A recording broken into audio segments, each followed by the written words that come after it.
السلام علیکم ورحمۃ اللہ وبرکاتہ۔ وعلیکم وعلیکم السلام السلام ورحمۃ اللہ وبرکاتہ۔ نحمده ونصلي ونسلم على رسوله الكريم اما بعد۔ الاشباب النظائر کے قواعد کے حصے سے پہلا قاعدہ کہ لا ثواب الا بالنیت، اس کی تفریعات ذکر کرتے جا رہے ہیں، اور ابھی جو گفتگو چل رہی ہے وہ طلاق کے بارے میں۔ انہوں نے فرمایا تھا کہ بہت سارے عقود میں نیت کی ضرورت نہیں ہوتی ہے،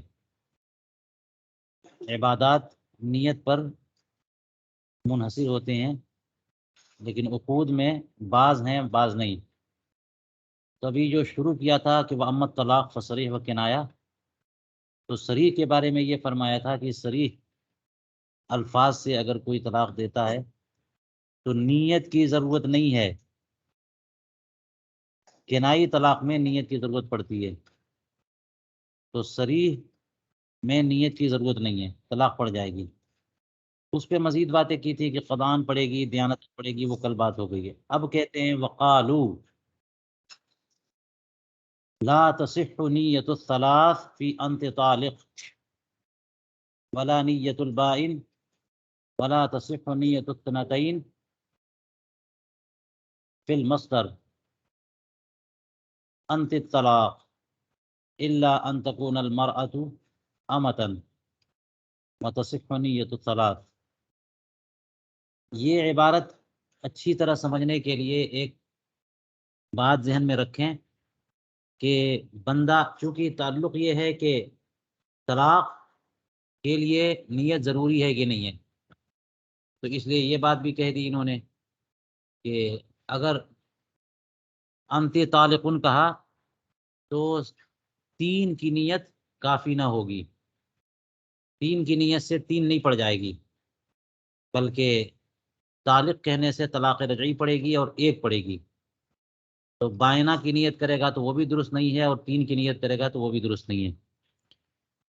اب دیکھیے، اصل میں طلاق دینے میں ایک تو یہ ہے کہ صریح لفظ استعمال کیا اور ایک بار استعمال کیا، تو صریح لفظ استعمال کرنے سے طلاق رجعی پڑتی ہے، کنائی کلمات سے طلاق دینے سے طلاق بائنہ پڑتی ہے، یا پھر خلا وغیرہ کی صورت میں طلاق بائنہ ہو جاتی ہے، یا پھر یہ کہ رجعی ہو اور عدت گزر جائے تو طلاق بائنہ ہو جاتی ہے۔ طلاق بائنہ کی کئی صورتیں ہیں، لیکن طلاق رجعی کی یہی صورت ہے کہ کوئی بندہ صریح کلمے سے طلاق دے دے، یعنی ایسے لفظ سے طلاق دے جو طلاق کے لیے ہی وضع کیا گیا ہے، اور وہی معنی مفہوم اور مراد ہوتا ہے جب بھی وہ لفظ بولا جاتا ہے، اسی کی طرف تبادر ذہنی ہوتا ہے، کوئی اور معنی، کسی اور معنی کا احتمال نہیں ہے۔ تو ایسے لفظ کے ذریعے طلاق دینے سے طلاق رجعی ہی ہوتی ہے اور ایک ہی ہوتی ہے، لہذا وہاں پر چونکہ طلاق رجعی کے لیے وہ متعین ہے، تو طلاق بائنہ کا کوئی احتمال نہیں ہے۔ ایک طلاق ایک بار کہا تو ایک طلاق کے لیے متعین ہے، تو 3 کا کوئی احتمال نہیں ہے۔ تو اب 3 کی نیت آپ کی کیسے کام کرے گی؟ نیت تو وہاں کام کرے جہاں پر جس چیز کی آپ نیت کر رہے ہیں اس کا احتمال ہو۔ یہ تو ایسے ہی ہو جائے گا کہ آدمی پانی بول کر کے کھانا مراد لے لے، کھانا بول کر کے پانی مراد لے لے، یعنی کوئی ایسا لفظ جس میں کوئی اس معنی کا احتمال ہی نہیں ہے، وہ مراد لینے کی کوئی گنجائش نہیں ہے۔ تو انت طالقن میں 3 کا احتمال نہیں، تو 3 کی نیت کام نہیں کرے گی۔ بائنہ کا احتمال نہیں ہے تو بائنہ کی نیت کام نہیں کرے گی، کیونکہ رجعی طلاق کے لیے متعین ہے۔ یہ تو ایک بات ہو گئی۔ دوسری بات یہ ہے کہ اگر اس نے طلاق ان الفاظ میں دی انت طالقن، تو یہ صفت ہے اسم فاعل کے وزن پر، انت طالقن، تو طلاق والی ہے، یہ صفت ہے، اس کا اطلاق عورت پہ ہو رہا ہے، یہ مصدر نہیں ہے۔ اس لیے ایک طلاق یہاں پڑ جائے گی، اور اس میں 2 کا اور 3 کا کوئی احتمال نہیں ہے۔ لیکن طالقن کے بجائے اگر مصدر کا لفظ استعمال کرے، اور اس کی توضیح ہم نے کچھ کر دی تھی قدوری شریف میں جب طلاق کا بیان چل رہا تھا، انت طالق کہنے کے بجائے انت طلاق کہہ دیا، یعنی طلاق دینے میں مصدر، طلاق کا مصدر جو لفظ ہے نا وہ استعمال میں آ گیا۔ انت طالقن طلاق کسی طور پر، انت طالقن طلاقن، قدوری میں یہ 3-4 صیغے آئے تھے، کسی طور پر بھی مصدر کا، مصدر کی شکل میں لفظ طلاق جو ہے وہ مستعمل ہو گیا، تو اب کیا ہوگا؟ تو کہتے ہیں مصدر میں بھی عدد کا کوئی اعتبار تو ہے نہیں، مصدر تو ایک عمل پہ دلالت کرتا ہے، یعنی مصدر ہے نکاح کرنا، طلاق دینا، کھانا پینا، اس سے تو ایک عمل مفہوم ہوتا ہے، وہ عمل کتنی بار کیا عدد کی طرف کوئی ذہن نہیں جاتا، عدد کی طرف کوئی ذہن نہیں جاتا، تو اس لیے مصدر جو ہے اپنے معنی اور مفہوم پر تو دلالت کرے گا، عدد پہ دلالت نہیں کر سکتا، یعنی عدد کا کوئی احتمال نہیں ہے۔ اس لیے مصدر کے ذریعے اگر کوئی طلاق دیتا ہے تو 1 طلاق پڑے گی اور 3 طلاق پڑے گی، 2 طلاق نہیں پڑے گی، یعنی 1 طلاق پڑے گی یہ تو متعین ہے، اور اگر 3 طلاق کی نیت کر لے تو 3 طلاق بھی پڑ جائے گی، لیکن 2 طلاق کی نیت کرے گا تو نہیں پڑے گی۔ وجہ کیا ہے؟ وجہ یہی ہے کہ مصدر تو عمل کو کہتے ہیں نا، اور عمل کا اطلاق کیسے ہو سکتا ہے کسی بندے پر؟ بطور مبالغہ ہو جائے، جیسے زید عدل، کوئی صورت نہیں ہے کہ عمل کا اور مصدر کا اطلاق بندے پر ہو جائے، اس لیے وہاں پر تعویل کی جاتی ہے کہ وہ اس سے مراد جو ہے وہ صرف عمل ہے، اور اس کی دلالت عدد پہ نہیں ہے، تو جب عدد پہ نہیں ہے تو واحد کو ماننا ضروری ہے، وہاں پر ایک، یعنی ایک بار عمل، ایک ماننا ضروری ہے۔ اب ایک کی 2 قسمیں ہوتی ہیں، ایک جس کو میں نے بتایا تھا جزئی حقیقی، اور ایک جزئی اضافی کہہ لیجئے، جس کو ہم کل مجموعی میں ہم نے کہا تھا کہ ایک فرد حقیقی یا فرد نوعی، فرد حقیقی 1 طلاق ہے، فرد نوعی 3 طلاق ہے، کیونکہ کل طلاق بندے کے پاس 3 ہوتی ہیں، تو اس طور پر فرد نوعی جو ہے وہ 3 ہے، اور فرد حقیقی جو ہے وہ 1 ہے۔ لیکن جب 2 کہہ لیں گے تو 2 فرد کسی بھی جہت سے نہیں ہے، 2 تو عدد ہے، اور عدد کا احتمال مصدر میں ہے نہیں، اور جہاں پر جس لفظ میں جس معنی کا احتمال ہی نہ ہو آپ نیت کرتے رہیے، آپ کی نیت کام نہیں کرے گی۔ اس لیے مصدر کے صیغے سے کسی نے طلاق دی تو 1 طلاق پڑ جائے گی، نیت کرے گا تو 3 طلاق، یعنی 3 طلاق کی نیت کرے گا تو 3 طلاق بھی پڑ جائے گی، کیونکہ وہاں پر کل مجموعی یعنی فرد نوعی کی حیثیت سے کل مجموعی ہے، احتمال ہے، لیکن 2 کی نیت کرے گا تو 2 طلاق نہیں پڑے گی اور یہ نیت لغو ہو جائے گی۔ دیکھیے مصدر کی مثالیں دے رہے ہیں، کسی نے کہا انت طلاق، یہ تو طلاق ہے، آپ نے قدوری میں 2-3 تعبیرات پڑھ لی تھی، انت طالق طلاقا، انت طالق الطلاق، کسی طور پر بھی چاہے تمیز کے طور پر ہی کیوں نہ صحیح، اگر مصدر کا لفظ استعمال ہو گیا تو 1 طلاق پڑے گی، 3 کی نیت کرے گا تو 3 پڑ جائے گی، 2 کی نیت کرے گا تو 2 نہیں پڑے گی۔ الا ان تکون المرأۃ امۃ، مگر یہ کہ زوجہ جو ہے وہ باندھی ہو، اور باندھی ہو تو 2 طلاق بھی پڑ جائے گی، الا یہ اسی سے استثناء ہے، لا تصح نیت الثنتین، کہ 2 طلاق نہیں پڑے گی، لیکن عورت اگر باندھی ہے تو 2 طلاق پڑ جائے گی، کیونکہ عورت کی اس کی طلاق مغلظہ 2 ہی ہے، باندی کا حق جو ہے وہ حرہ کے مقابل نصف ہوتا ہے. باندی کا حق اور جیسے صرف حق کی بات نہیں ہے، حقوق اور ذمہ داریاں اور بہت ساری چیزیں یہ نصف ہوتی ہیں. اگر کوڑے لگائے جائیں گے کسی حرہ کو تو 80 کوڑے لگائے جائیں گے قذف وغیرہ کے، شرب خمر کے. باندی ہے تو 40 کوڑے. تو اس طرح سے معاملہ ہوتا ہے. تو اسی طرح سے 3 کا نصف جو ہے آپ کو پتا ہے 1.5 نہیں ہو سکتا، قصور کا اعتبار نہیں ہے. جیسے قصر کی نماز میں، قصر میں جو ہے وہ مغرب کی نماز 3 ہے تو 3 ہی رہتی ہے، اس کا آدھا کیا ہے. تو یہاں پہ 3 کا نصف جو ہے 2 مانا گیا، 2 طلاق. تو حرہ 3 طلاق سے مغلظہ ہو جائے گی اور باندی 2 طلاق سے مغلظہ ہو جائے گی. اس کا مطلب یہ ہے کہ باندی کے حق میں 2 طلاق فرد نوعی ہے، 2 طلاق کل طلاق ہے، اور عدد نہیں ہے وہ، کیونکہ جب اس کے حق میں کل ہے تو وہ عدد نہیں ہے.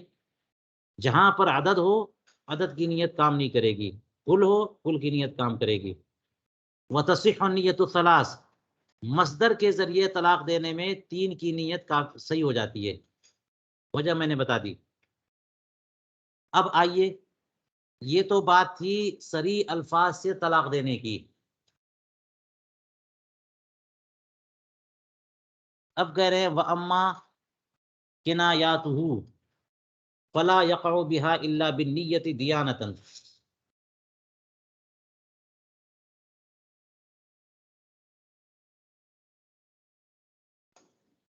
رہے کنایات، کنائی الفاظ، طلاق کے کنایات، تو ان سے طلاق نہیں پڑے گی مگر نیت ہی کے ذریعے دیانتن. تو ہم نے پہلے ہی بتا دیا تھا، آپ حضرات کو یہ مسئلہ معلوم ہے، آسان بات ہے کہ صریح کلمات سے طلاق دے گا تو نیت پر مدار نہیں ہے، طلاق پڑ جائے گی. کنائی کلمات سے طلاق دیا تو نیت ہو تب طلاق پڑے گی، نیت نہ ہو تو طلاق نہیں پڑے گی، کیونکہ وہ لفظ محتمل ہوتا ہے. وہ لفظ محتمل ہوتا ہے، نکل جا، بھاگ جا، اٹھ جا، کھڑی ہو جا، یہ سب جو ہے نا وہ ہو سکتا ہے بھگانا مقصد ہے، ہو سکتا ہے طلاق دینا مقصد ہے. تو جب احتمال ہو جاتا ہے تو بغیر نیت کے کیسے وہ معنی متعین کر سکتے ہیں. فرمایا دیانتن، نیت کے بغیر طلاق نہیں پڑے گی. اور یہی معاملہ قضاءً بھی ہے. اگر نیت نہیں کی اس نے اور کہہ دیا چل بھاگ نکل جا، اور مقصد یہ تھا کہ ابھی فی الحال اس کو بھگانا ہے، طلاق دینے کا کوئی ارادہ نہیں ہے، تو اس سے نہ تو دیانتاً طلاق پڑے گی نہ ہی قضاءً طلاق پڑے گی. فرماتے سواء کان معها مذاکرۃ الطلاق او لا، عام ازیں برابر ہے کہ اس کے ساتھ، یعنی ان کلمات کے ساتھ مذاکرہ طلاق ہو یا نہ ہو. اور یہ بات آپ نے پڑھ لی ہے کنائی الفاظ میں کہ اگر کوئی کسی نے کنائی لفظ استعمال کر دیا اور میاں بیوی میں لڑائی ہو رہی تھی اور بیوی نے کہہ دیا مجھے طلاق دو، اور اس نے کہا تھا میں طلاق دے دوں گا، میں چھوڑ دوں گا، زیادہ مجھ سے لڑائی کرو گی. تو اس طرح سے دونوں میں بات جو چل رہی تھی، طلاق کا ذکر چل رہا تھا، اور اسی سیاق میں اس نے چل بھاگ جا، نکل جا کہہ دیا. تو یہ مذاکرہ جو ہے نا، طلاق کا جو ذکر چل رہا تھا، یہ نیت کے قائم مقام ہو جائے گا. لیکن یہاں پہ فرما رہے ہیں کہ دیانتن فرق نہیں پڑتا.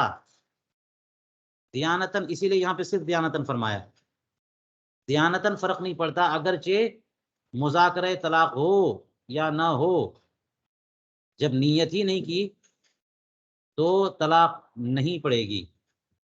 عام ازی کی اس کے ساتھ مذاکرہ طلاق ہو یا نہ ہو. والمذاکرۃ انما تقوم مقام النیت فی القضاء، اور مذاکرہ نیت کے قائم مقام تب ہے جب نیت کے قائم مقام قضاءً طلاق میں ہے، قضاء میں، دیانت میں نہیں ہے. تو اس کا مطلب یہ ہوا کہ اگر کنائی الفاظ سے طلاق دی تو نیت ضروری ہے طلاق پڑھنے کے لیے، مذاکرہ طلاق ہو چاہے نہ ہو. اگر نیت نہیں ہے طلاق دینے کی تو دیانتاً طلاق نہیں ہوگی. رہا یہ کہ قضاءً بھی طلاق نہیں ہوگی تو کہتے ہیں کہ ہاں اگر مذاکرہ طلاق بھی نہیں ہے اور نیت بھی نہیں ہے تو قضاءً بھی نہیں ہوگی، اور اگر نیت نہیں ہے مگر مذاکرہ طلاق ہے تو طلاق قضاءً پڑ جائے گی۔ یہ اور بات ہے کہ دیانتاً نہیں پڑے گی۔ اس کا مطلب یہ ہوا کہ مذاکرہ جو ہے وہ نیت کے قائم مقام ہے، دیانت میں نہیں بلکہ قضاء میں۔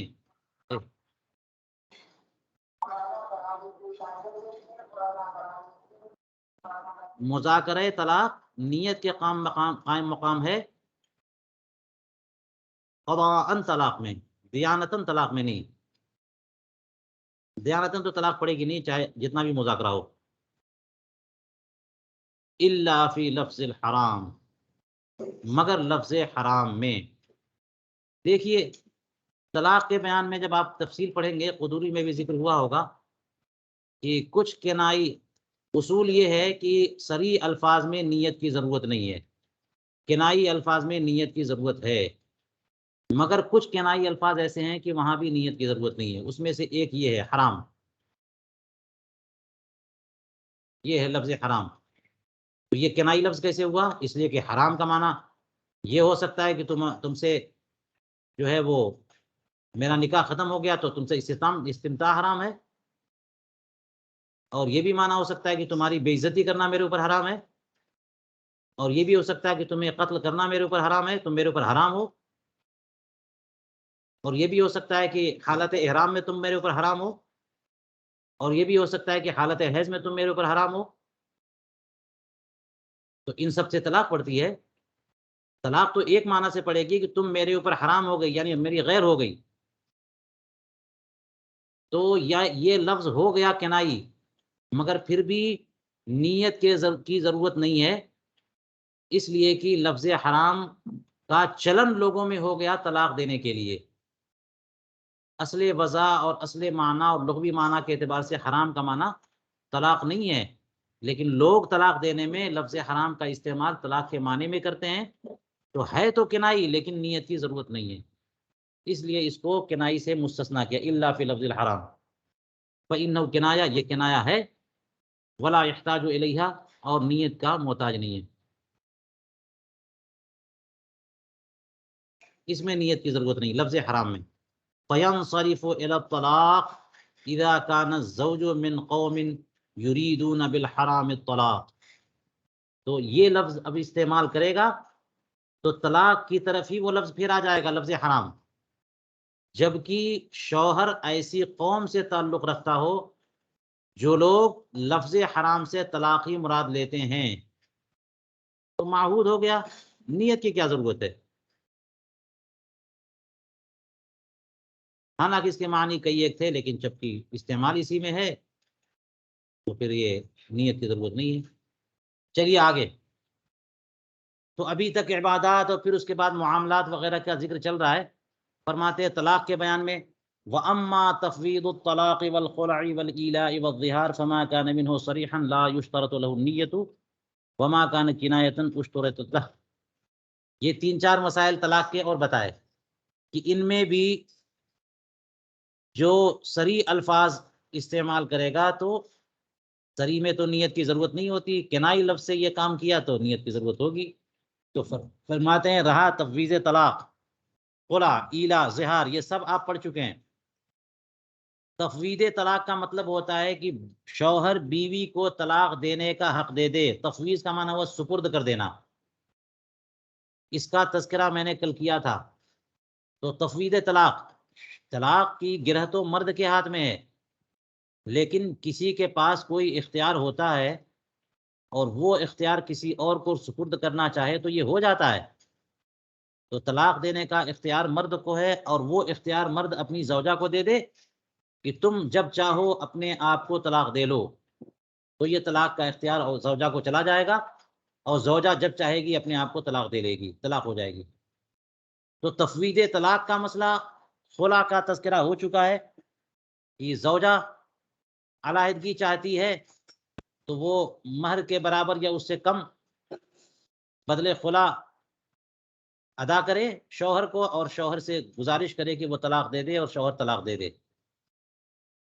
ایلا، قسم کھا لے 4 مہینے کی یا اس سے زیادہ کی قربت نہ کرنے کی، تو ایسی صورت میں قربت اگر کرے گا تو کفارہ دینا ہوگا، اور اگر نہیں کرتا تو ایک طلاق بائنہ پڑ جائے گی 4 مہینے گزر جانے کے بعد۔ تو اس نے قسم کھا لی کہ میں نے تم سے ایلا کیا 6 مہینے کا، 4 مہینے کا، یا قسم کھائی کہ میں تم سے 4 مہینے تک قریب نہیں ہوں گا، ایلا ہو گیا۔ زہار اپنی زوجہ کی پوری ذات یا اس کے اعضاء میں سے کسی ایسے عضو جس کے ذریعے پوری ذات کی تعبیر کی جاتی ہو، اس کو مشابہ قرار دے دے اپنی محرمات میں سے کسی کے ساتھ، جیسے تم ایسی ہو میرے اوپر جیسے میری ماں، میری بیٹی، میری بہن۔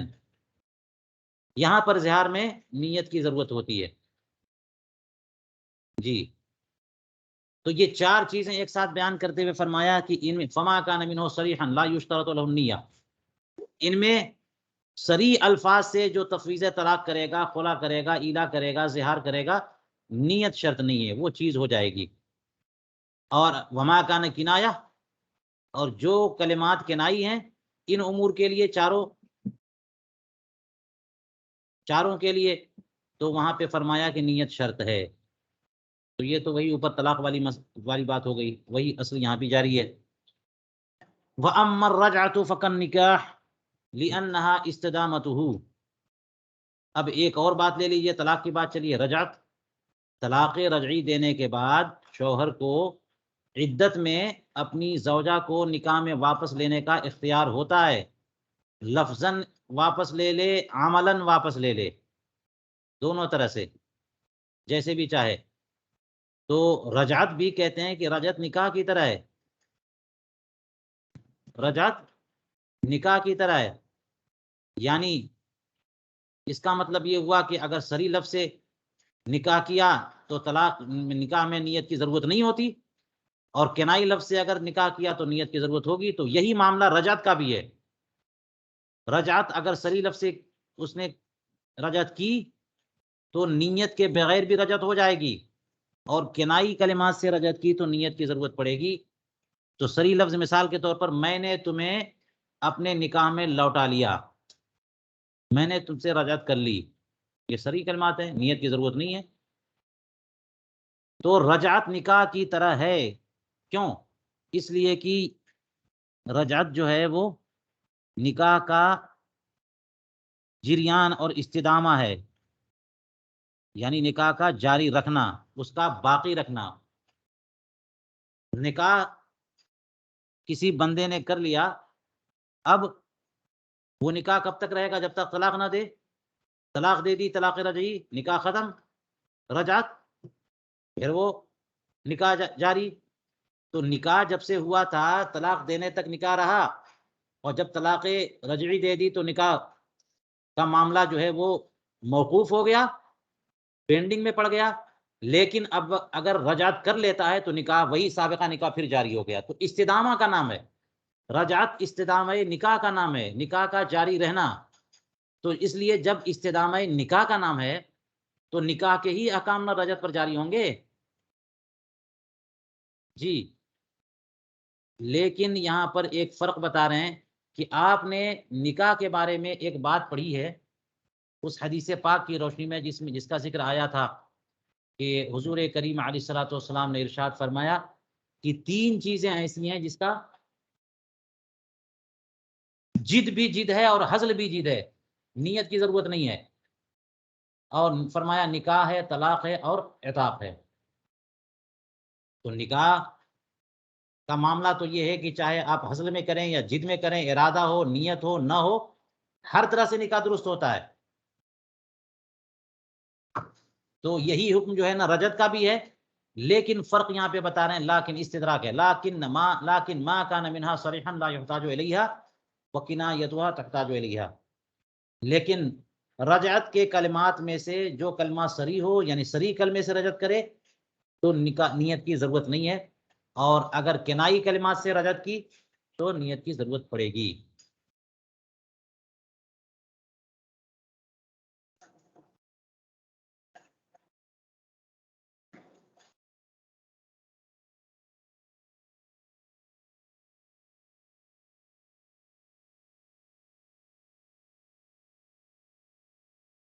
چلیے، وَأَمَّا الْيَمِينُ بِاللَّهِ فَلَا يَتَوَقَّفُ عَلَيْهَا وَيَنْعَقِدُ إِذَا حَلَفَ عَامِدًا أَوْ سَاهِيًا أَوْ مُخْطِئًا أَوْ مُكْرَهًا وَكَذَا إِذَا فَعَلَ الْمَحْلُوفُ عَلَيْهِ كَذَلِكَ۔ یمین باللہ، اللہ کی قسم کسی نے کھائی تو یہ بھی نیت پر موقوف نہیں ہے۔ ہم نے اس سے پہلے پڑھ لیا تھا کہ ایمان کا معاملہ عرف پر اور عادت پر ہے، لہذا نیت پر موقوف نہیں ہے۔ فَيَنْعَقِدُ، تو یمین منعقد ہو جائے گی اگر کسی نے حلف لیا جان بوجھ کر کے یا بھولے سے یا قطعاً، یعنی کہنا کچھ اور چاہ رہا تھا اور لفظ نکل گیا یمین باللہ والا، واللہ نکل آیا، تب بھی قسم منعقد ہو جائے گی۔ اور مکرہن، یا مجبور کر کے اکراہ شرعی کے طور پر اس سے قسم لی گئی اور اس نے قسم کھا لی، تب بھی وہ قسم منعقد ہو جائے گی۔ نیت تو نہیں ہے یہاں پہ، رضامندی نہیں ہے، عامدن میں ہے، ساہین اور مختیان اور مکرہن میں نہیں ہے، مگر پھر بھی قسم منعقد ہو جاتی ہے۔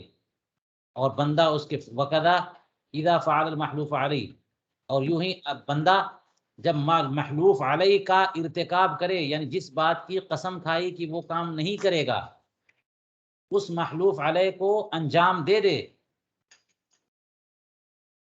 تو اس کا بھی حکم ایسا ہی ہے، یعنی حانث ہو جائے گا، چاہے وہ نیت ہو چاہے نہ ہو، اس کام کے کی انجام دہی سے اسی کام کے کرنے کی نیت ہو چاہے نہ ہو، جب اس کام کے نہ کرنے کی قسم کھا لی اس نے، تو بے نیت بھی اگر وہ کام کرے گا حانث ہوگا۔ واضح ہو گئی بات کی یمین نیت پر مبنی نہیں ہے، نیت پر موقوف نہیں ہے۔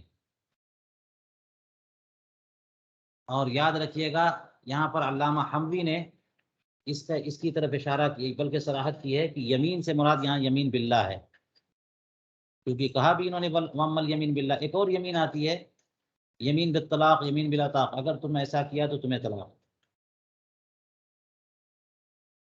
اگر مجھ سے ایسا ہوا یا میں نے ایسا کیا تو میرا غلام آزاد۔ تو ایسی صورتوں میں جن الفاظ سے وہ طلاق یا عتاق کا لفظ استعمال کرے گا یا وہ قسم اٹھائے گا، وہاں پہ نیت کا اعتبار ہے۔ دیکھ لیجئے، اس سے مجھے یاد آ رہا ہے کہ انہوں نے یہ بات بیان کی ہے۔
اس کا تذکرہ نہیں ملا، کہیں اور ذکر ہے یہ۔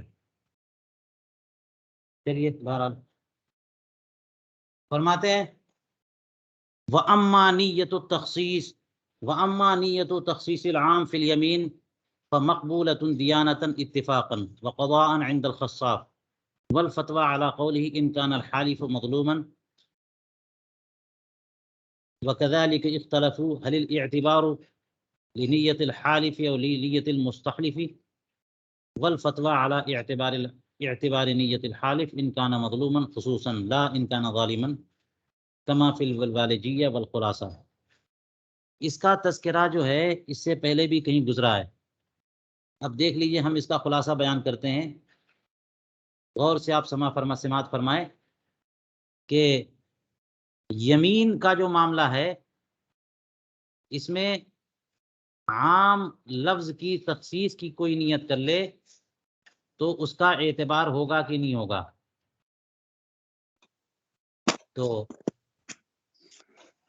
اس پہ فرماتے ہیں کہ دیانتاً تو بالاتفاق یہ مقبول ہے، لیکن قضاءً بھی مقبول ہے یا نہیں ہے. جمہور کا کہنا ہے کہ قضاءً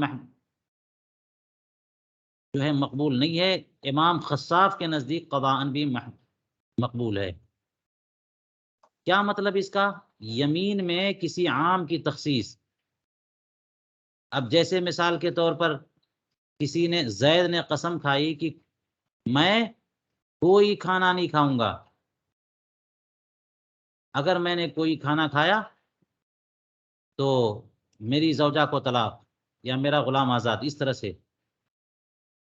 تو کھانا نہ کھانا محلوف علیہ یہاں پر عام ہے نا، تمام کھانے کو کا ذکر کیا، لیکن نیت کر لے کسی خاص کھانے کی. تو نیت کر لیا صرف یہ کہ کھانے سے مراد میری گوشت ہے، یعنی گوشت نہیں کھاؤں گا. تو اگر یہ نیت معتبر ہوگی تو اس کا مطلب سبزی کھانے سے وہ حانث نہیں ہوگا، اور نیت معتبر نہ ہو تو سبزی کھائے، گوشت کھائے، کچھ بھی کھائے، حانث ہو جائے گا. تو یہ عام میں تخصیص کی نیت معتبر ہے کہ نہیں ہے، یہ ایک سوال ہے. اسی لفظ عام میں تخصیص کی نیت کا اعتبار ہے کہ نہیں ہے. بولا تو نہیں آپ نے، لفظ تو عام استعمال کیا اور دل میں مراد لے لیا خاص. تو کہتے ہیں کہ دیانتاً یعنی واقعتاً اگر اس نے ایسا کیا ہے کہ بولا، زبان سے تو لفظ نکلا عام لیکن دل سے ارادہ خاص کا ہے، اور اس میں وہ سچا ہے، سچ ہے، یہ بات سچی ہے کہ دل سے ارادہ خاص کا تھا، تو دیانتاً مقبول ہے. یعنی فیما بینہ و بین اللہ، کیونکہ اس نے جو لفظ بولا ہے وہ مراد ہی نہیں ہے، اس کی مراد تو خاص کھانا ہے. تو فیما بینہ و بین اللہ بلا شبہ اس کی بات معتبر ہوگی. لیکن قضاءً معتبر ہوگی کہ نہیں ہوگی؟ معتبر نہیں ہوگی اس کی بات. کیونکہ اس طرح سے تو کہیں گے کہ کوئی بھی بندہ بھاگنے کے لیے یہی بولے گا کہ میری نیت نہیں تھی. جیسے ہوتا ہے لوگ طلاق دے دیتے ہیں اور کہہ دیتے ہیں کہ میری نیت طلاق دینے کی نہیں تھی. تو لوگ جو ہے اس کو بہانہ بنا لیں گے کہ میری نیت یہ نہیں تھی، اس لیے قضاءً طلاق پڑ جائے گی، قضاءً حانث ہو جائے گا. اس نے کہا تھا کہ میں کوئی کھانا نہیں کھاتا، قسم سے کہا، اور اب وہ کہتا ہے کہ میری مراد جو ہے نا گوشت ہے، لہذا سبزی کھایا تو دیانتاً تو وہ حانث نہیں ہے لیکن قضاءً حانث ہے. تو خلاصہ یہ ہوا کہ تخصیص عام کی نیت دیانتاً مقبول ہے اتفاقاً، یعنی سارے فقہا اس پر متفق ہیں. لیکن قضاءً بھی معتبر ہے یا نہیں ہے؟ جمہور اس کے خلاف ہیں، قضاءً معتبر نہیں ہے. صرف امام خصاف کے نزدیک قضاءً بھی معتبر ہے. بندہ کہہ رہا ہے کہ میری مراد جو ہے نا فلاں قسم کا کھانا ہے، فلاں قسم کی چیز ہے، تو اس کو کیوں نہیں مانتے؟ تو امام خصاف کے نزدیک قضاءً بھی معتبر ہے. فرماتے ہیں مفتہ بہی قول کیا ہے؟ تو کہتے ہیں کہ مفتہ بہی قول جو ہے نا امام خصافی کا ہے، ان کان الحالف مظلوماً، اگر حالف مظلوم ہے تب، اور اگر حالف مظلوم نہیں بلکہ ظالم ہے تو اس کے قول کا اعتبار نہیں. فتویٰ امام خصاف ہی کے قول پر ہے اگر قسم اٹھانے والا مظلوم ہو، یعنی قسم دینے والا ظالم ہے اور قسم اٹھانے والا، قسم کھانے والا مظلوم ہو. تو فرماتے ہیں وَكَذَلِكَ اخْتَلَفُوا، یوں ہی اختلاف یہ بھی ہوا کہ کیا، اور یہ بھی یہی بات ہے کہ کیا حالف کی نیت کا اعتبار ہوگا یا مستحلف کی نیت کا اعتبار ہوگا؟ جس نے قسم کھائی اس کی نیت، یا جو قسم لے رہا ہے، جو قسم کا مطالبہ کر رہا ہے، اس کی نیت کا اعتبار ہوگا. تو فرماتے ہیں کہ والفتوى على اعتبار نیت الحالف ان کان مظلوما خصوصا لا ان کان ظالما، حالف کی نیت کا ہی اعتبار ہوگا. فتویٰ اسی پر ہے اگر حالف مظلوم ہو خاص طور سے، یعنی صرف وہ مظلوم ہو، خصوصاً وہ مظلوم ہو، کوئی اور مظلوم نہیں ہے. مستحلف مظلوم نہیں ہے. لا ان کان ظالما، اگر وہ ظالم ہے تب اس کی نیت کا اعتبار نہیں ہے، جیسا کہ والبالغیہ اور خلاصہ میں. اب دیکھ لیجئے قسم کھانے والے جھوٹ یہ قسم کھاتے ہیں تو ظالم ہو گئے نا، وہ ظالم ہو گئے. کبھی آپ کا اختلاف ہو جاتا ہے گاڑی والوں سے، رکشے والوں سے، دکانداروں سے، اور آپ کہتے ہیں کہ تم پیسے زیادہ چارج کر رہے ہو، وہ کہتا ہے کہ نہیں، اور اس پر وہ قسم کھاتا ہے، لیکن کیونکہ اس کو دھوکہ دینا ہے آپ کو، وہ ظالم ہے، وہ غلط قسم کے پیسے دباؤ بنا کر کے چارج کر رہا ہے، اس کا علاقہ ہے، اس کی ڈکٹیٹرشپ چلتی ہے، گنڈوں کی قوم سے متعلق ہے وہ، تو وہ آپ پر دباؤ بنا کر کے، یا ایک باہر کا آدمی دیکھ کر کے، یا کمزور اور شریف دیکھ کر کے وہ زیادہ پیسہ ہٹنا چاہتا ہے. تو اگر وہ ظالم ہو گیا، اب وہ قسم کھائے گا اور نیت جو ہے نا وہ کسی خاص چیز کی کرے گا، تو اس کی نیت کا اعتبار نہیں ہوگا کیونکہ وہ ظالم ہے. لیکن اگر مظلوم ہے، یعنی قسم میں کہہ دیا کہ واللہ میں نے کبھی بھی اتنے کم قیمت پر کسی کو یہ چیز نہیں دی، یہ عام کر دیا قسم اس نے، اور مراد اس کی یہ ہے کہ آج کے دن نہیں دی، اس سے پہلے تو دی ہے، تو یہ نیت اس کی معتبر نہیں ہوگی. لیکن مظلوم ہو تو معتبر ہوگی. کسی ظالم نے اس سے قسم لائی، کسی ظالم جس کو زید پر چوری کی تہمت لگانی ہے، چوری کا الزام ڈالنا ہے، چور ثابت کرنا ہے تاکہ اس کا ہاتھ کٹوائیں، تو اب جو ہے ان ظالموں نے اس اپنے مسئلے کے بارے میں، اپنے مال کے بارے میں کہا فلاں مال میرا غائب ہو گیا، اور میرا اندازہ یہ ہے کہ زید ہی نے لیا ہے. ان کو پتا ہے کہ زید نے نہیں لیا، نہ کہ انہوں نے یہ جو ہے نا الزام زید پہ لگایا، تو زید تو مظلوم ہو گیا نا. اب یہ لوگ کہتے ہیں، وہ کہہ رہا ہے کہ نہیں میں نے نہیں چوری کی، انہوں نے کہا تم نے چوری نہیں کی، تو چلو قسم اٹھاؤ، قسم کھاؤ. اور قسم انہوں نے وہ والی دی جو قسم عام ہو، کہ قسم کھاؤ کہ تم نے کبھی بھی کوئی چیز چوری نہیں کی. بات تو چل رہی ہے اس چیز کی چوری کی، ہو سکتا ہے 10 سال پہلے اس نے کوئی چیز چوری کی ہو،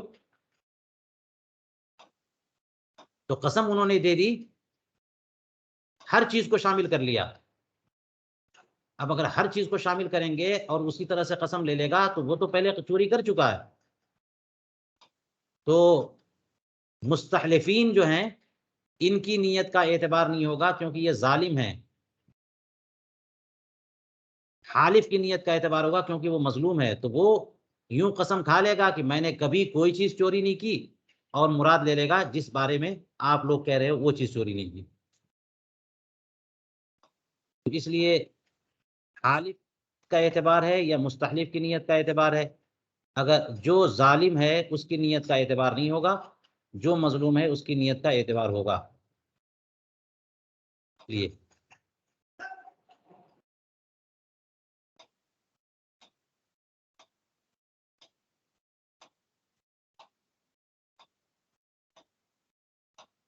اب فرماتے وَأَمَّا الْإِقْرَارُ وَالْوَكَالَةُ فَيَصِحَّانِ بِدُونِهَا وَكَذَا الْإِيدَاعُ وَالْإِعَارَةُ وَالْإِجَارَةُ وَكَذَا الْقَذْفُ وَالسَّرْقَةُ. یہ چند اور چیزیں گنا رہے ہیں، یہ سب کے سب جو ہے نا نیت پر موقوف نہیں ہے، نیت کی ضرورت نہیں ہے ان میں، یعنی نیت شرط صحت نہیں ہے.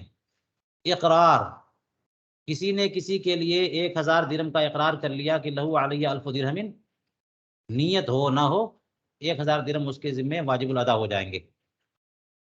وکالت، کسی نے کسی کو وکیل بنایا اور اس نے وکیل ہونا قبول کیا، تو چاہے نیت ہو چاہے نہ ہو وہ بندہ وکیل بن جائے گا، اور اس کی طرف سے وہ تصرف کرے موکل کی طرف سے، اور اس کی طرف سے وہ فعل انجام دے، تو موکل ہی ذمہ دار ہوگا، وکیل ذمہ دار نہیں ہوگا، اگرچہ اس نے نیت نہ کی ہو.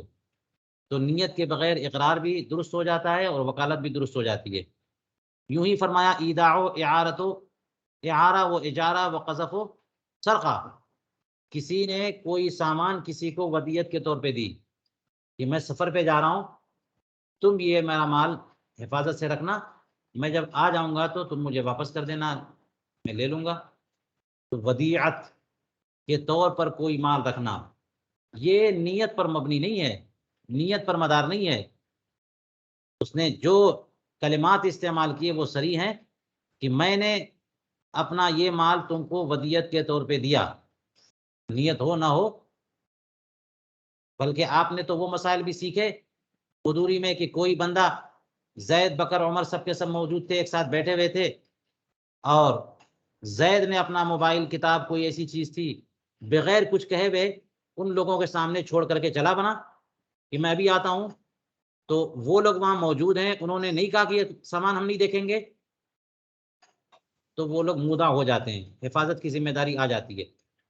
تو یہاں تو کوئی لفظ نہیں بولا پھر بھی ودیعت ہو جاتی ہے، اس لیے ودیعت ایداع کے لیے جو کلمات استعمال کیے، نیت ہو نہ ہو اس کا تحقق ہو جاتا۔ اعارہ، کوئی چیز ادھار لی، دال چاول، اور آپ نے پڑھ لیا کہ نقود کا اعارہ قرض ہے، تو اعارے کے طور پہ کوئی چیز لے لیا، گاڑی لے لی، زمین لے لی عاریت کے طور پہ، یہاں کیونکہ تملیک منفعت بدون العوض وہ اعارہ کہتے ہیں، تو یہ بھی جو ہے نیت پر اس کا مدار نہیں ہے، نیت ہو نہ ہو وہ چیز ادھار دے گا اور یہ لے گا تو اعارہ ہو جائے۔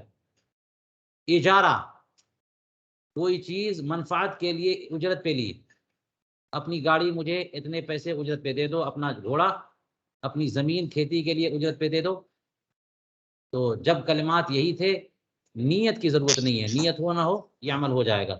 یوں ہی قذف و سرقہ، جن کلمات سے تہمت لگائی ہے یا چوری کا جو معاملہ جو کہا اس نے، تو نیت کا اعتبار ہو، نیت کا اعتبار نہیں ہے، یہ چیز عمل میں آ جائے گی۔ وَأَمَّا الْقِصَاصُ فَمُتَوَقِّفٌ عَلَى قَصْدِ الْقَاتِلِ لِلْقَتْلِ، رہا قصاص تو یہاں پر نیت کا اعتبار ہے، یہاں پر قصاص میں نیت کا اعتبار ہے۔ آپ نے دیکھیے ابھی قدوری کا درس چل رہا تھا تو بڑی تفصیل سے آپ نے جو ہے جنایات کا باب پڑھا، اس میں 5 قسم کے قتل کا تذکرہ آیا نا، قتل کا تذکرہ جو آیا 5 قسم، اور قصاص صرف پہلے میں ہے قتل عمد میں، اور اس کے بعد قتل شبہ عمد ہے، قتل خطا ہے، اور 2 ہیں، تو اس میں باقی میں تو دیت ہے، لیکن قصاص جو ہے صرف قتل عمد میں، قتل شبہ عمد میں بھی نہیں ہے۔ اور قتل عمد کس کو کہتے ہیں کہ کسی نے دھاردار چیز سے مارنے کے ارادے سے مارا، زید کو مارا، زید کو بکر نے مارا مارنے کے ارادے سے، قتل کے ارادے سے مارا اور دھاردار اسلحے سے، اوزار سے مارا، یہ ہے قتل عمد۔ تو دیکھ لیجئے اب یہاں پہ ہے کہ قاتل کا سے قصاص لیا جائے گا، تو ہو گیا نا مسئلہ کہ قصد کا دخل ہے قصاص میں۔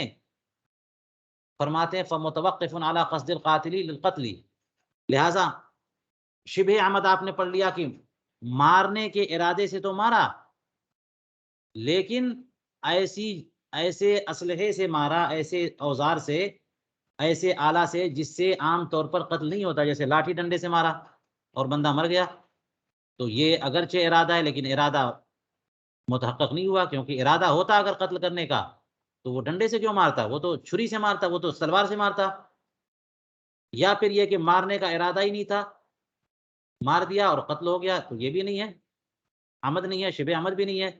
یا پھر قتل خطا، کہ مارنا تھا شیر کو اور نشانہ خطا کر گیا، زید کو تیر لگ گیا، یا پھر یہ کہ زید تھا وہاں پہ، زید ہی کو اس نے شیر سمجھا اور اسی کو مارا، لیکن کچھ اور سمجھ کے مارا، یہ سب صورتیں آپ پڑھ چکے ہیں، ان میں سے کسی میں قصاص نہیں ہے۔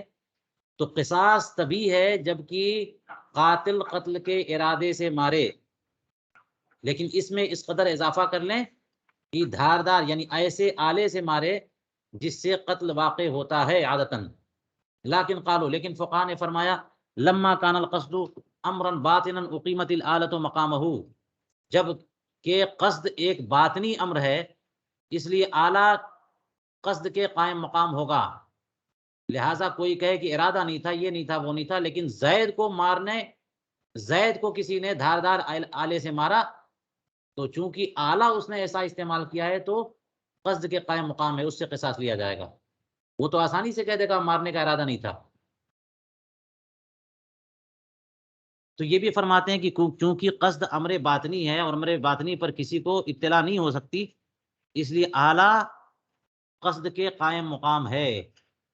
فَإِن قَتَلَهُ بِمَا يُفَرِّقُ الْأَجْزَاءَ عَادَةً كَانَ عَمَدًا وَوَجَبَ الْقِصَاص وَإِلَّا فَإِن قَتَلَهُ بِمَا لَا يُفَرِّقُ الْأَجْزَاءَ عَادَةً لَكِنْ يَقْتُلُ غَالِبًا فَهُوَ شِبْهُ عَمَد لَا قِصَاصَ فِيهِ عِنْدَ الْإِمَامِ الْأَعْظَمِ. فرماتے ہیں لہٰذا اگر اس نے اسے مارا ایسے آلے سے، بما یفرق الاجزاء، ایسے آلے سے جو کہ اجزاء کو ٹکڑے ٹکڑے کر دیتا ہے، عادتاً ایسے ہی ہمیشہ ہوتا ہے، تلوار ہے، بھالا ہے، کانا عمدن وہ دھاردار آلہ ہوتا ہے، تو ایسے آلے سے قتل کیا کہ وہ آلہ عادتاً اس کو ٹکڑے ٹکڑے کر دیتا ہے، تو کانا عمدن تو یہ قتل عمد ہے اور اس میں قصاص واجب ہے. وَإِلَّا اگر ایسے آلے سے نہیں مارا جو تفریق اجزاء کرتا ہو عادتاً، فَإِن قَتَلُوا بِمَا لَا، ایسے آلے سے مارا جو تفریق اجزاء نہ کرتا ہو، جیسے ڈنڈا ہے، اس سے کہاں جو ہے وہ ہاتھ کٹ کے الگ ہو جاتا ہے، یہ تو تفریق اجزاء نہیں کرتا عادتاً. یہ اور بات ہے کہ کبھی کوئی اتنی سختی سے مار دے کہ جناب اس کا ہاتھ ٹوٹ کے الگ ہو جائے، لیکن عادتاً تفریق اجزاء نہ کرے تو اس کو قتل عمد نہیں کہہ سکتے. لیکن یقتل غالباً، لیکن اس سے غالباً قتل ہو جاتا ہے، بندہ مر جاتا ہے. تفریق اجزاء تو نہیں ہوتا لیکن بندہ مر جاتا ہے، تو چونکہ غلبہ اس کا ہے کہ بندہ اس آلے سے بھی مر جاتا ہے تو وہ شبہ عمد ہے. اور شبہ عمد میں بھی امام اعظم ابو حنیفہ رحمہ اللہ کے نزدیک قصاص نہیں ہے. رہا قتل خطا تو کہتے ہیں وَأَمَّا الْخَطَأُ بِأَنْ يَقْصُدَ مُبَاحًا فَيَصِيبُ آدْمِيًّا كَمَا عُلِمَ فِي بَابِ الْجِنَایَات. یہ بات آپ پڑھ چکے ہیں کہ قتل خطا میں تو دیت ہے، قصاص نہیں ہے، کیونکہ وہاں قصد اور ارادہ اور نیت کچھ بھی نہیں ہے اس بندے کو قتل کرنے کا. وہ ایسے جانور کو قتل کرنے کا ارادہ رکھتا تھا جس جانور کو قتل کرنا مباح ہے، یا شکار کرنے کا ارادہ رکھتا تھا. وہ خطا یہ ہے کہ اس نے کسی مباح چیز کا ارادہ کیا اور پھر لگ گیا وہ کسی انسان کو، جیسا کہ جنایات کے باب میں یہ بات معلوم ہو چکی ہے. تو یہ قتل خطا ہے اور اس میں جو ہے وہ قصاص نہیں ہے.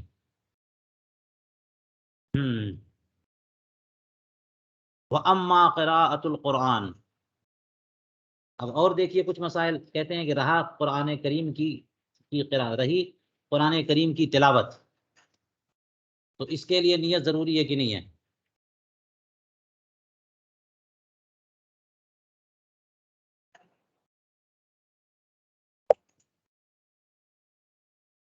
فرماتے ہیں کہ ان القرآن یخرج عن کونہ قرآنا بالقصد، قرآن قصد و ارادے کی وجہ سے قرآن ہونے سے خارج ہو جاتا ہے. یعنی اس کا مطلب قرآن کے قرآن ہونے کے لیے آپ کے قصد و ارادے کا دخل ہے.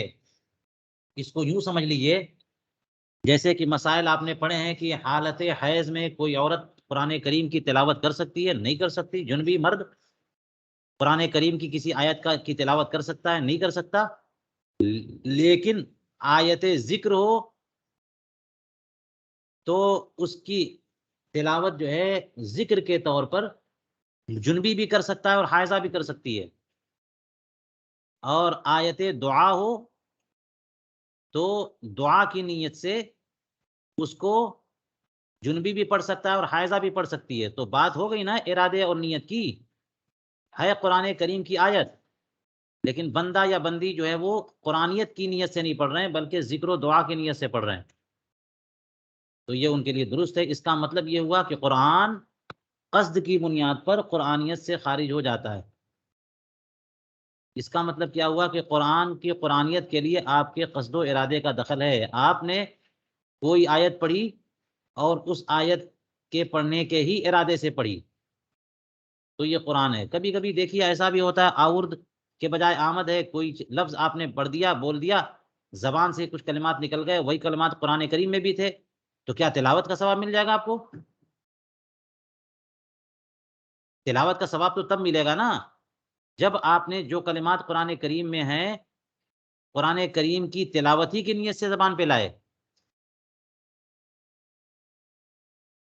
تو اس لیے قصد کی بنیاد پر قرآن قرآنیت سے خارج ہو جاتا ہے. اس لیے فَجَوَّزُوا لِلْجُنُبِ وَالْحَائِضِ قِرَاءَةَ مَا فِيهِ مِنَ الْأَذْكَارِ بِقَصْدِ الذِّكْرِ وَالْأَدْعِيَّةِ بِقَصْدِ الدُّعَاءِ. تو فقہائے کرام نے جنبی اور حائض کے لیے جائز قرار دیا، اجازت دی ہے ایسی آیتوں کی تلاوت کی جو کہ اذکار ہیں ذکر کی نیت سے، جو کہ ادعیہ دعائیں ہیں دعا کی نیت سے.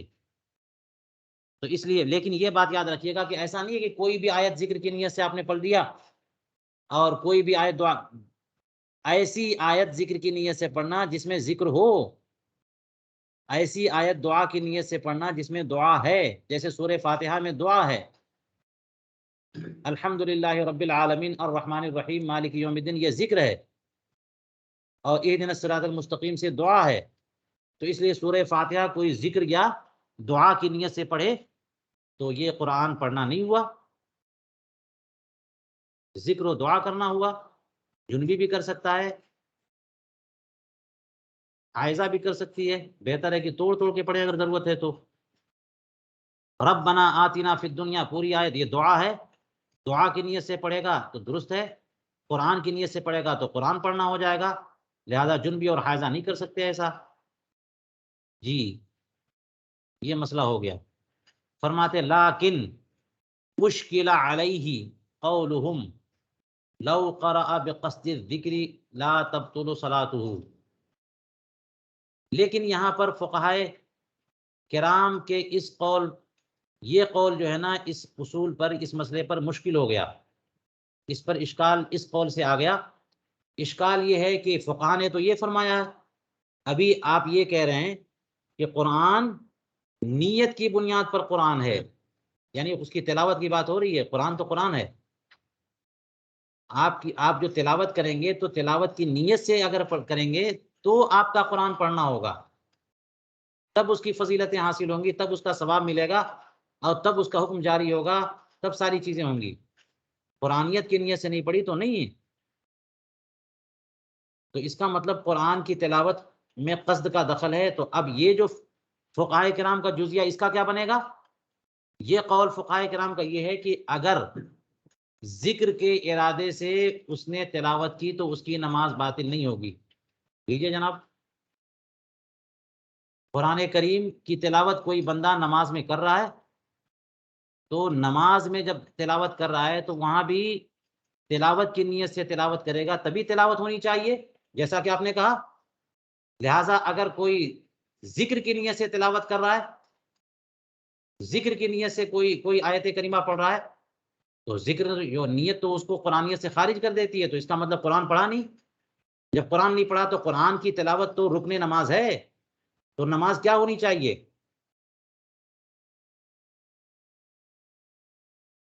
باطل ہونی چاہیے.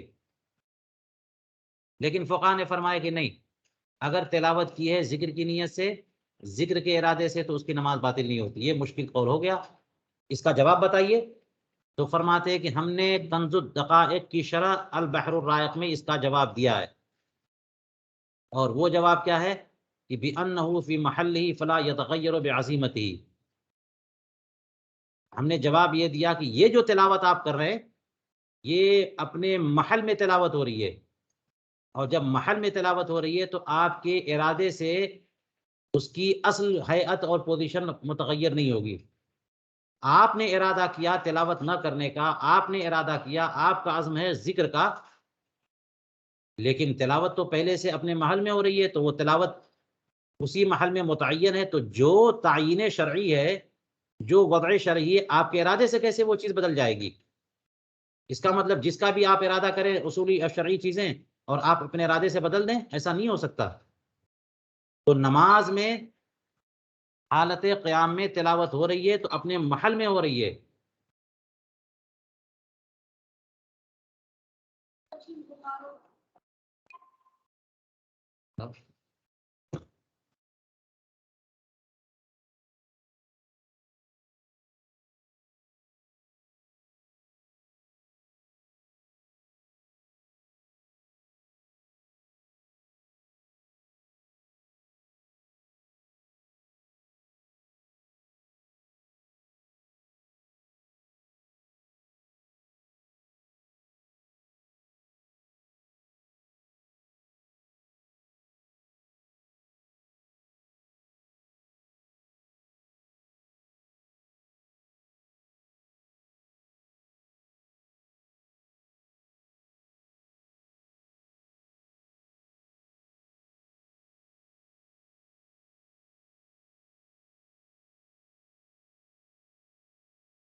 میسج آیا کہ حضور محدث کبیر پڑھائیں گے آج، تو ان کا جو ہے درس انشاءاللہ ہوگا تھوڑی دیر میں، 10 منٹ میں یا 15 منٹ میں. تب تک میں اپنا درس جاری رکھتا ہوں.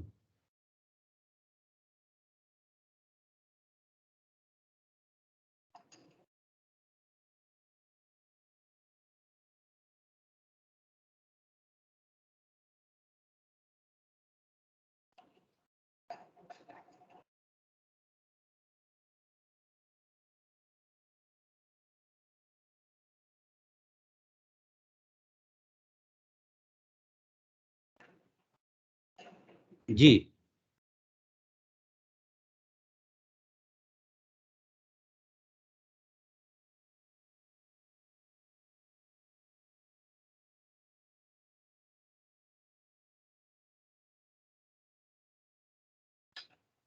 کہاں پہ بات چل رہی تھی؟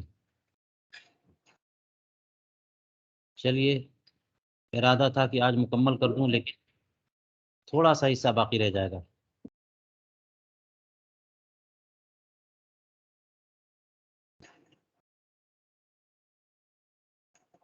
چلیے، تو یہاں پر اصل یہ بتایا انہوں نے کہ قرآن کریم کی تلاوت جو ہے، قرآنیت سے خارج ہو جاتا ہے قصد و ارادے کی بنیاد پر. لہٰذا کوئی بندہ آیت قرآنی تلاوت کرے لیکن قرآن پڑھنے کا ارادہ نہیں ہے،